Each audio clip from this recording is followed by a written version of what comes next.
I'm not gonna cut my locks out or anything and start over, at least not yet, because I do want to see this journey through. But if y'all want to be real, I'm looking in my drawer right now.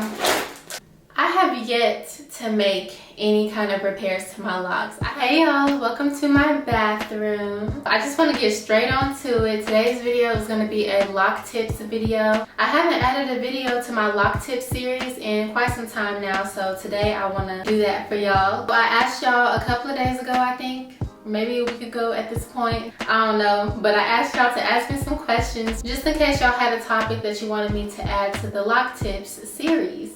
And quite a few of y'all had some questions, so I'm going to be answering some of those today. Before we get started, I just wanted to kind of get the basics out the way. The basic questions about my hair that I get all the time. Some of the basics that I get all the time are: how many locks do I have? What did I use to start my locks? Tips for people that are just now starting their locks. So I just want to say I do have an entire lock playlist dedicated to a lot of the questions that y'all ask me all the time. I have a video of my installation day, or days. It took more than one day to install all of my locks. I have multiple videos of different retightening sessions. I think 2 or 3 of me and one of my mom, who also started her locks using 2-strand twists just like me. So I really would recommend that y'all check out that locks playlist. I will have that link down below for y'all. But let's go ahead and get into the questions that we got this time. Okay, the first question that I'm going to answer today is, do you have any tips on how to keep the hair from marrying? Yes, I do. I have 2 tips. I am certain that these 2 tips that I'm about to share with y'all will prevent your locks from marrying. Tip number 1, and this is a tip that I need to follow myself, but I don't for some reason. But tip number 1 is to make sure that you are keeping schedule and keeping up with your retightening schedule. A lot of times the marrying at the root happens whenever you have a lot of new growth, and that new growth is kind of growing every which way together, and it wants to kind of connect together. It's not just one defined solid lock at your root. Your roots, if you let it grow too much, it just gets all tangled up together. That's why you have to go in with the comb to separate the parts and stuff like that. My second tip would be, whenever you're washing your hair, make sure that you are popping your locks. Now, popping your locks basically means to make sure that you are going in and separating from the roots after you wash your hair, because I find that for me, my hair marries the most when 1, I'm not keeping up with my retightenings, and 2, when I wash my hair and I just leave it like that. I don't go in and try to separate each of the locks, separate the sections to kind of get it back on its own again, instead of just leaving it together to dry amongst each other, if you know what I'm saying. Next question, how to moisturize your locks.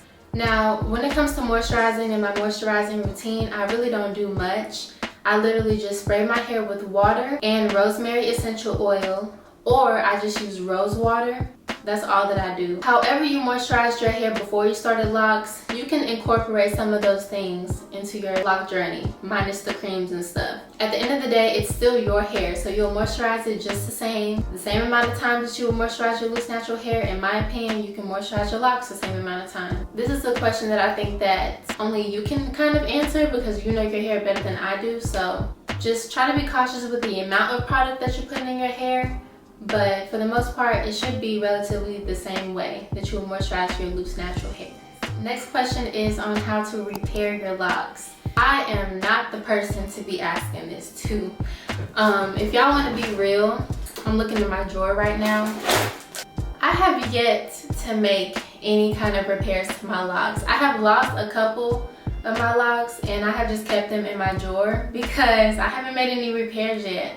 I haven't really took the time to figure out how to do that just yet, so I haven't done anything. So I'm really sorry to disappoint. I'm not really too sure on the lock repairs. So the next question is kind of like a 3-part question. The first one is why you should micro lock. I do plan on making a video on reasons why you should start micro lock, so I'm gonna do a whole nother video on that. But just to give you like a few little things that I feel like are pros to micro locking is, number 1, hair freedom. Number 2, hair freedom. And number 3, more hair freedom. She also asked how lock stages may differ in micro locks versus traditional locks. I'm not really sure. I've never had traditional locks, so I'm not really sure what the process of locking is like for bigger locks, but I'm assuming that it should be relatively the same.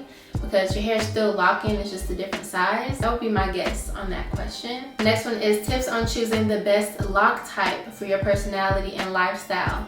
This is a very, very good question because this is something that I didn't consider when I was starting my locks, and I wish that I did, but I didn't know. I was like 15 at the time, and all I knew was I just did not want to deal with my loose natural hair anymore. I wanted locks, so I ended up settling on Microlocs. But if I had done a lot more research, and I also think if there was more information on Microlocs and traditional locks even 4 years ago, 3-4 years ago, that there is now, I don't have a Microlocs personality or lifestyle. I just don't. I'm not gonna cut my locks out or anything and start over, at least not yet, because I do want to see this journey through.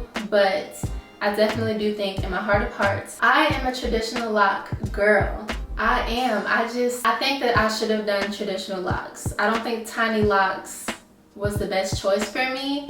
And the reason why I say that is because the maintenance of it, and I'm not talking about day-to-day maintenance. Day-to-day maintenance with any type of locks, any style, is like little to none. But the retightening maintenance, I feel like it would have been a little bit easier on me and a little bit less overwhelming for me if I got traditional locks. So I do recognize that. That was a little tad mistake. I think if I had gone with like 300, even 300 locks less than this, so instead of 640 something, 340 something, that would have been a lot easier on me. Just cutting the lock amount in half. As far as choosing the best lock style for your personality, if you know that you are okay with the high maintenance retightening schedules or retwists, Microlocs might be for you. If you like the idea of having locks, but you would like for them to look pretty similar to loose natural hair, Microlocs might be for you. Now, if you are a little bit lazier, just a little bit lazier when it comes to retwists and things like that, a little bit lazier as far as styling, maybe traditional locks might be for you. Because I know for me, I don't really style my hair that much. I don't really care to do it. So if I had traditional locks, that would be fine. But I do think that tiny locks are a little bit more versatile than traditional size locks. I don't care. I don't want to hear it in the comments. That is my opinion. I think that that is so true because these are so much smaller. You can do so much more with them, I feel like, than you can with traditional locks. Choosing a lock size, I think there's a lot that goes into that. So that was a good question. Alright y'all, so those are all the questions that I'm going to be answering today. Thank you to everybody that submitted a question for the lock tips series.